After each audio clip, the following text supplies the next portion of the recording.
Sabe como uma história bem pessoal, pode acabar mudando as leis de um país inteiro? Parece loucura, né? Pois é. Hoje a gente vai mergulhar fundo nos segredos da persuasão, olhando para um dos argumentos mais fortes dos últimos tempos. Vamos entender direitinho como uma experiência de vida virou uma força gigante para a mudança.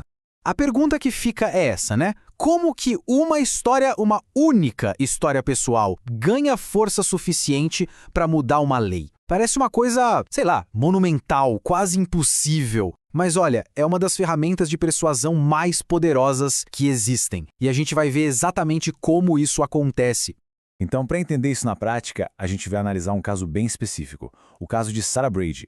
A história dela é tipo a chave do cofre para a gente entender como uma narrativa pessoal vira uma ferramenta política super eficaz. E aqui já começa o que é mais interessante, o que fez o argumento dela ser tão poderoso. A Sarah Brady era republicana, sabe? Republicana de carteirinha, a vida toda. E isso fez dela uma defensora completamente inesperada do controle de armas. Essa posição, que ninguém esperava, deu a ela uma coisa que a gente chama de ethos, ou seja, uma credibilidade que vinha da história dela, do caráter dela, que era, nossa, impossível de ignorar. Para a gente ter uma ideia, a jornada toda começa com uma baita tragédia. Lá em 1981, o marido dela, o James Brady, que era secretário de imprensa do presidente Reagan, foi atingido e ficou gravemente ferido. A partir daí, foram mais de 10 anos de campanha, sem parar. O ponto alto foi em 93, quando a Lei Brady foi finalmente assinada. E, para fechar com chave de ouro, em 96, ela, uma republicana, foi discursar na Convenção Nacional Democrata. Que trajetória, hein? Tá, mas como ela conseguiu? Qual era o segredo, a lógica por trás desse poder todo de persuasão? A resposta está na estratégia principal que ela usou, o tal do raciocínio indutivo. Bora ver o que é isso e como funciona. Olha, o raciocínio indutivo é, no fundo, bem simples de entender.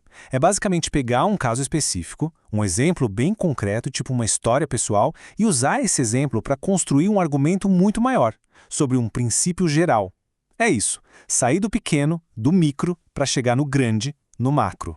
E pronto! Isso descreve perfeitamente a tática da Sarah Brady. O argumento dela inteirinho foi construído em cima de um único exemplo. Mas que exemplo, né? Um exemplo com uma força devastadora. A história da própria família dela. Ela conseguiu transformar a tragédia pessoal em um argumento universal que mostrava por que uma nova lei era tão necessária. Claro, né? Nem tudo são flores. Essa abordagem tem seus pontos fortes, mas também tem suas vulnerabilidades. O lado bom é que cria uma conexão emocional muito forte. Transforma ideias que são meio abstratas em algo palpável, real, que fica na memória.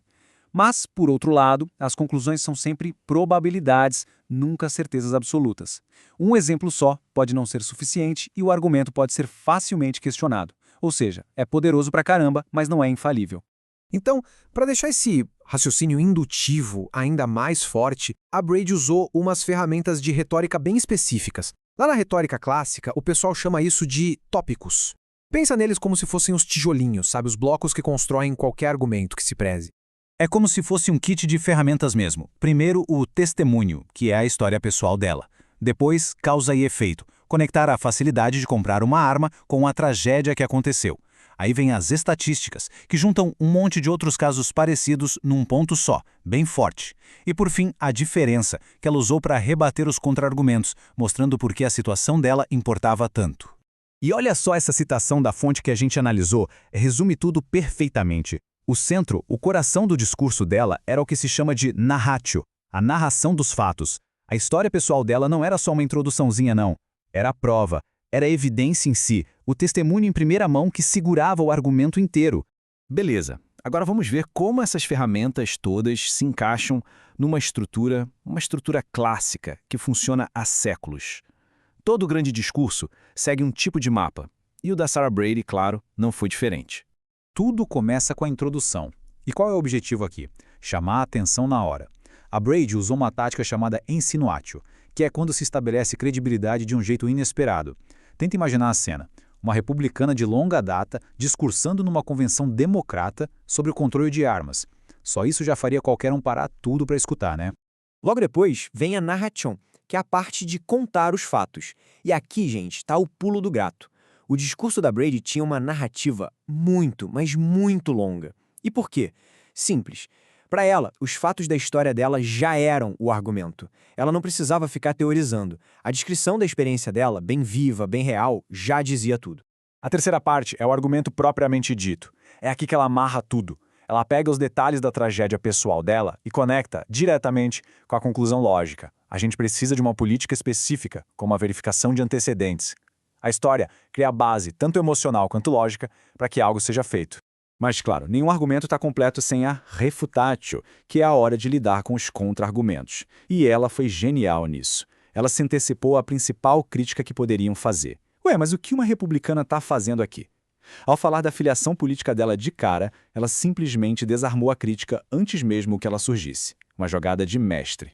E para fechar, a peroratio, a conclusão.